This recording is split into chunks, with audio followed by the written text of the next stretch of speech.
جب کوئی بندہ ہمارے پیر و مرشد کے پاس آتا ہے اپنا مسئلہ لے کر کہ حضور حالات بڑے تنگ ہیں، حضور بیماریاں جاتی نہیں ہیں، ایک بیماری ختم ہوتی ہے دوسری بیماری آ جاتی ہے، دوسری ختم ہوتی ہے تیسری آ جاتی ہے، ایک پریشانی ختم ہوتی ہے دوسری پریشانی آ جاتی ہے، سب سے پہلے بابا جان اس سے دو چیزیں پوچھتے ہیں، ایک تم زکوٰۃ دیتے ہو، دوسرا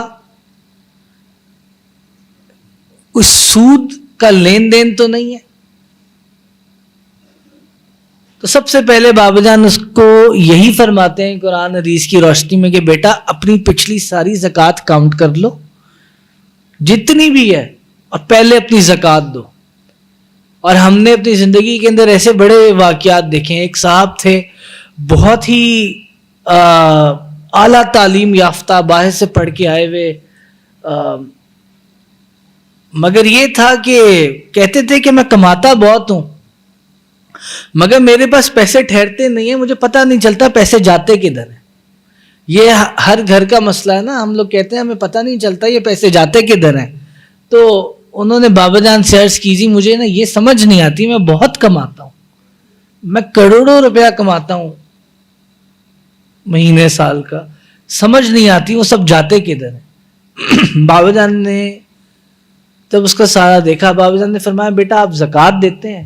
تو کہا زکوٰۃ کیا ہوتی ہے؟ میں ویسے صدقات وغیرہ بہت کرتا ہوں۔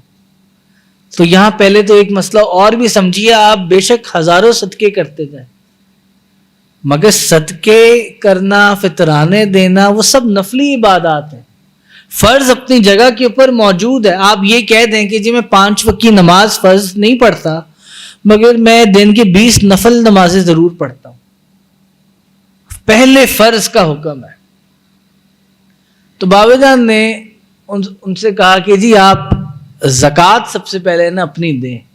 انہوں نے کہا اب تو حالات بہت خراب ہے، میں زکوٰۃ کیسے دوں؟